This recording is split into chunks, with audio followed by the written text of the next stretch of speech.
ये कहानी जेक के बारे में है जो कि पेंडोरा प्लेनेट का रहने वाला है। ये अपनी फैमिली के साथ बहुत खुश होता है जिसमें इसकी वाइफ और बच्चे हैं। ये बताता है कि मेरे अपने बच्चों के अलावा मैंने 2 बच्चे भी अडॉप्ट किए हुए हैं, जिनमें एक मेरी ही पुरानी साथी की बेटी है जो उसको पैदा करने के बाद मारी गई, और एक और बच्चा है जो कि इंसानों का ही है, क्योंकि आज से कुछ सालों पहले इंसान इस प्लेनेट पर रहने के लिए आए थे जहाँ पे मैं अभी रह रहा हूँ। लेकिन जब वो वापस जमीन की तरफ चले गए तो ये बच्चा इधर ही रह गया। तब से ये मेरे साथ ही रहता है। ये सब बच्चे आपस में बहुत खेलते और एक दूसरे का काफी ख्याल भी रखते हैं। जेक अपने सब बच्चों को सब सिखाता है, जैसे कि तीर चलाना, मछली पकड़ना और भी बहुत कुछ। ये सब बड़े छोटे खुश तो होते हैं, लेकिन एक रात जेक और उसकी वाइफ आसमान में चमकता हुआ एक सफेद तारा देखते हैं। तो जैसे ही करीब आता है तो पता चलता है कि ये तो इंसानों की स्पेसशिप है, तो एक बार फिर से इनकी प्यारी दुनिया में रहने के लिए आ रही है। इंसानों की स्पेसशिप से निकलने वाली आग की वजह से जंगल में आग लग जाती है, जिससे बहुत से जानवर मारे जाते हैं और बहुत नुकसान होता है। इसके अंदर से इंसान निकलते हैं जो बड़े बड़े रोबोट्स के अंदर बैठे हुए थे, और इनकी बहुत बड़ी गाड़ियां भी थी जो रास्ते में आने वाली हर चीज को कुचल रही होती हैं। जबकि जेक और उसकी वाइफ के पास इस तबाही को देख के रोने के अलावा कुछ भी नहीं बचता। पता नहीं इंसान कब इंसान बनेंगे। खैर, अब लैब को दिखाया जाता है जहाँ एक नीले रंग का इंसान जो बिल्कुल जेक और उसकी फैमिली जैसी शक्ल का लग रहा था, वो बेकाबू होकर उठता है और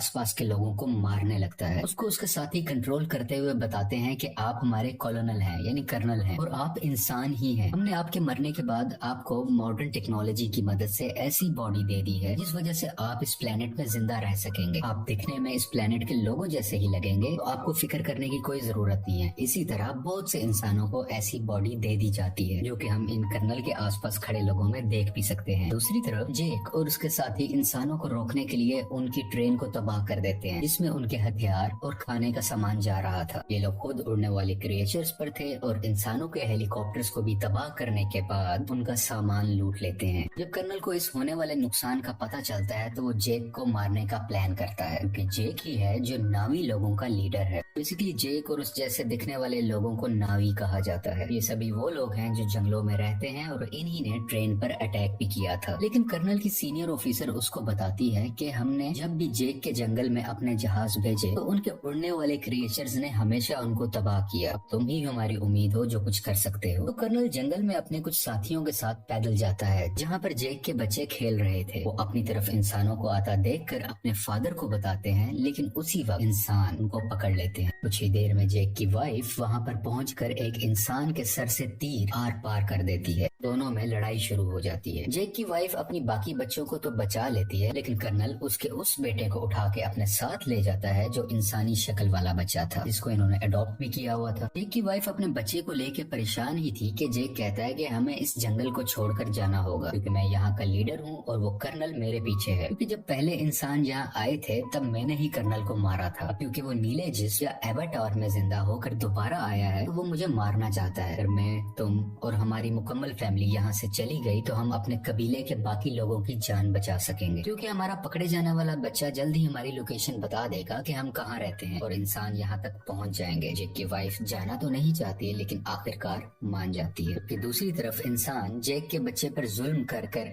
उसके घर का पता पूछ रहे होते हैं, लेकिन वो हिम्मत करता है और कुछ भी नहीं बोलता। तभी कर्नल आकर उनको रोकते हैं और कहते हैं कि ये इंसान है तो इसे हम इंसानों की तरह बात करेंगे। ये उसकी तरफ दोस्ती का हाथ बढ़ाकर बताता है कि मैं तुम्हारा असली फादर हूँ, और आखिरी बार जब मैं दुनिया में आया था तो मैं जानबूझकर तुम्हें यहाँ छोड़ के गया था, क्योंकि मैं साथ तुम्हें लेकर नहीं जाना चाहता था। लेकिन अब मुझे एहसास है और मैं तुम्हें अपने साथ वापस लेकर जाऊंगा। जिस पर वो मासूम बच्चा मान जाता है कि ठीक है, मैं आपको जगह दिखा दूंगा। जबकि दूसरी तरफ जेक और उसकी फैमिली अपने कबीले को छोड़कर अपने उड़ने वाले क्रिएचर्स पर बैठ के यहाँ से बहुत दूर चले जाते हैं कि कम से कम कहीं रहने को नया ठिकाना मिले और वो वहाँ पे रह सके।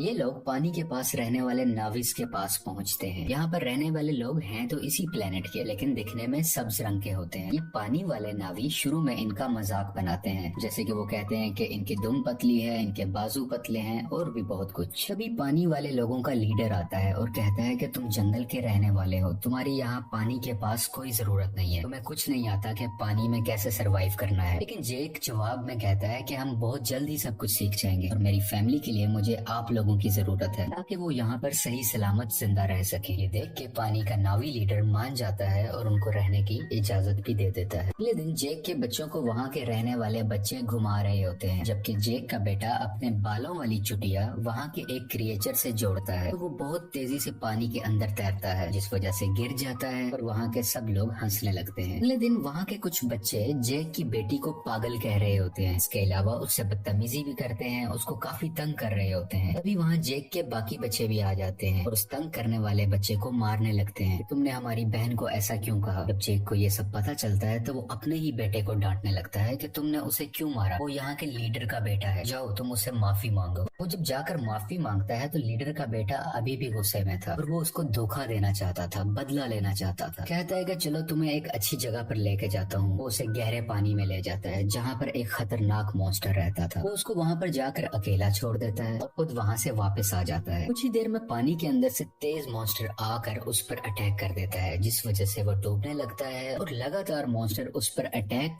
कर उसको खाने की कोशिश कर रहा होता है। दोनों आमने सामने होते हैं। तभी वहाँ सबसे बड़ा मॉन्स्टर आ जाता है, जो छोटे मॉन्स्टर को अपने मुंह में डाल के पत्थर पर जोर का मारता है और उसको वहीं मार डालता है। इतनी ही देर में जेक का बेटा पानी में मजीद सांस नहीं ले पाता और डूब जाता है। जैसे ही उसकी आंख खुलती है तो वो देखता है कि सबसे बड़े पानी के मॉन्स्टर ने उसकी जान बचाई है और वो उसके ऊपर लेटा हुआ है। ये लड़का देखता है कि वो मॉन्स्टर बेचारा काफी जख्मी भी है, तो ये उसके जिस्म से कुछ लगे हुए हथियार निकाल कर उसको सुकून देता है, जिससे इन दोनों की दोस्ती हो जाती है और वो मॉन्स्टर इस लड़के को उसके घर वालों के पास छोड़ के आता है। जब सब्ज कबीले वाले नावी लीडर को ये पता चलता है कि उसके अपने बेटे ने ही जानबूझ के हमारे मेहमान को मॉन्स्टर के पास मरने के लिए छोड़ा, तो वो उसको सजा देने लगता है। लेकिन जेक का बेटा कहता है कि आपके बेटे की कोई गलती नहीं है, ये मेरा आइडिया था गहरे पानी में जाने का, मैंने ही कहा था कि हम वहाँ चलते हैं। इसे देख के लीडर के बेटे को शर्मिंदगी होती है कि इसने मुझे बचा लिया, कि मैंने गलत किया था, मैं तो उसको मारना चाहता था। इसी चीज को देखते हुए वो अब दिल से इनका अच्छा दोस्त बन जाता है। जेक का वही बेटा सबको बताता है कि बड़े मॉन्स्टर ने मेरी जान बचाई, और सब दोस्त उसका मजाक बनाने लगते हैं और कोई भी उसका यकीन नहीं करता। अगले दिन ये दोबारा उसी बड़े मॉन्स्टर के पास जाता है और जाके बहुत ज्यादा एंजॉय करता है। वो दोनों आपस में बहुत खेलते हैं, जबकि कर्नल जेक की तलाश में अब तक फिर रहा था कि तभी उसको इन्फॉर्मेशन मिलती है कि जेक अपनी फैमिली के साथ कहाँ कहाँ जा सकता है, लेकिन अभी भी एग्जैक्ट इन्फॉर्मेशन नहीं थी, इसलिए मजीद ढूंढना पड़ रहा था। कर्नल ने वहाँ के उड़ने वाले कुछ क्रिएचर्स पर अपना कंट्रोल भी कर लिया था, जैसे कि वहाँ के रहने वाले लोकल नावी लोग उन क्रिएचर्स को इस्तेमाल किया करते थे। तब इंसान जेक को ढूंढने के लिए निकल पड़ते हैं और एक जजीरे यानी आइलैंड पर पहुंचते हैं, जहाँ के लोग कहते हैं कि हमने कभी नहीं देखा जिसकी तस्वीर तुम हमें दिखा रहे हो। कर्नल को इन सब की बातें झूठ लग रही होती हैं, तो वो इन लोगों के एक क्रिएचर को मरवा डालता है। कर्नल का बेटा उसे समझाता है कि ये लोग कुछ नहीं जानते, ये सिर्फ मछलियाँ पकड़ते हैं, इन्हें छोड़ दो, ये कुछ नहीं जानते। तो कर्नल भी अपने बच्चे की बात मान लेता है, लेकिन जालिम इंसान फिर भी जाते हुए वहाँ आग लगवा कर उनके रहने की जगह को जलवा देता है। इस तरह और भी जगहों पर जाकर बहुत से मासूम नावी लोगों को मारने लगता है। सबसे बहुत कुछ पूछता है, लेकिन इस वक्त तक उसको जेक का पता नहीं चलता कि वो कहाँ पर गया।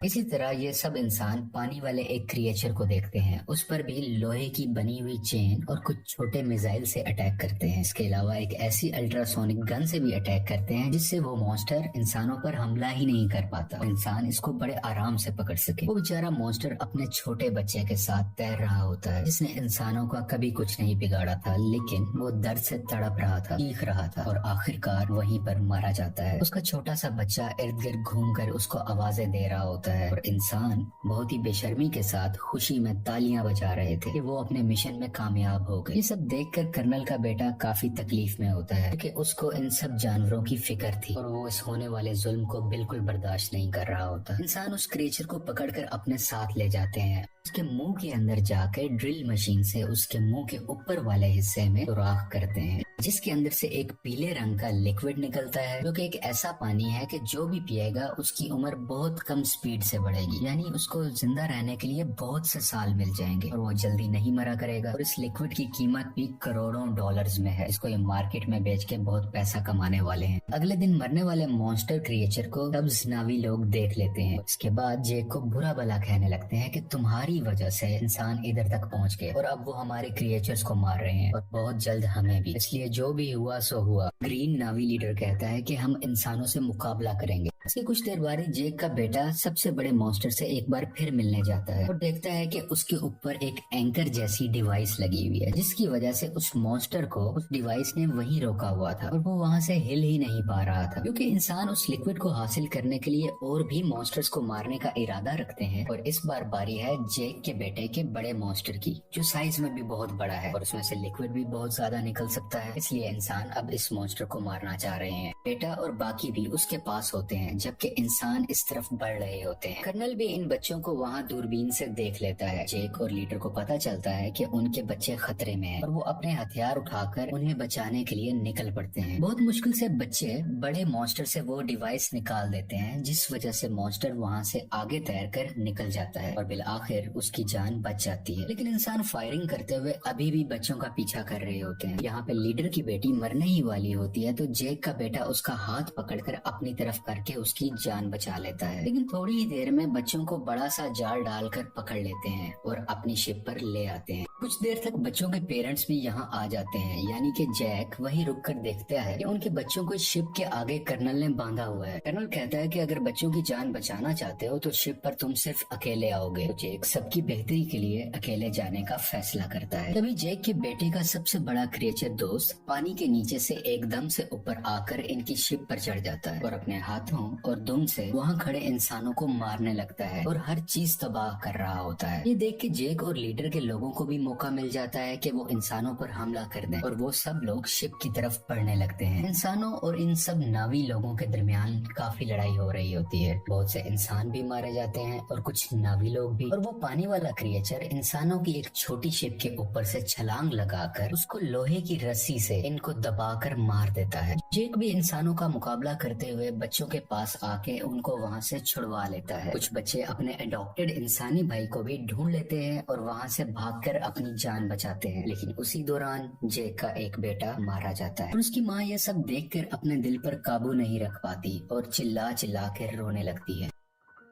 जेक के दो बच्चे फिर से कर्नल ने पकड़ लिए होते हैं और वो लोग इंतजार कर रहे होते हैं कि जेक इनको बचाने आएगा और इसी मौके को देखते हुए हम उसे मार डालेंगे। जेक वहाँ बड़ी खामोशी से आकर धमाका करता है, जिससे हर तरफ आग ही आग हो जाती है। बहुत से इंसान भी मारे जाते हैं। उसकी वाइफ भी बहुत से इंसानों को अपने तीर से हमेशा के लिए खत्म कर देती है और एक इंसान को गुस्से वाली आंखें दिखाते हुए मार डालती है, क्योंकि अभी अभी उसने अपना बेटा खोया था। उसकी आंखों में दर्द था। मौका देखते हुए कर्नल जेक की बेटी की गर्दन पर चाकू रख के उन सबको हथियार डालने का कहता है। लेकिन उसी दौरान जेक की वाइफ वहाँ आकर कर्नल के ही बेटे की गर्दन पर चाकू रख देती है, जिसको देखते हुए कर्नल को उसकी बेटी को छोड़ना पड़ जाता है। अब फाइनली कर्नल और जेक की आपस में हैंड टू हैंड लड़ाई होती है। इसमें बहुत मुश्किलों के बाद जेक कर्नल का गला अपने हाथों में दबाकर उसे मार देता है और आखिरकार ये जालिम कर्नल पानी में डूबने लगता है। लेकिन कर्नल का बेटा उसे डूबने से बचाकर पानी के ऊपर ले आता है, क्योंकि कर्नल ने उसकी जान जो बचाई थी जब जेक की वाइफ ने उस पर चाकू रखा हुआ था। जब कर्नल कहता है कि बेटा मेरे साथ आओ, तो वो उस पर गुस्सा कर अपनी फैमिली के पास चला जाता है, यानी कि जेक के पास। और इसको देखकर जेक की फैमिली भी बहुत खुश होती है और उसको पहले की तरह ही प्यार करती है। आखिर में जेक अपने मरने वाले बेटे को पानी के अंदर दफना देता है और उस वक्त उसको सब पुराना याद आ रहा था कि मेरा बेटा जो आज मरा है उसको मैंने कैसे अपने हाथों में उठाया था जब वो पैदा हुआ था, और आज अपने ही हाथों से दफन भी कर रहा हूँ। और इस फिल्म की कहानी यहीं पर खत्म हो जाती है।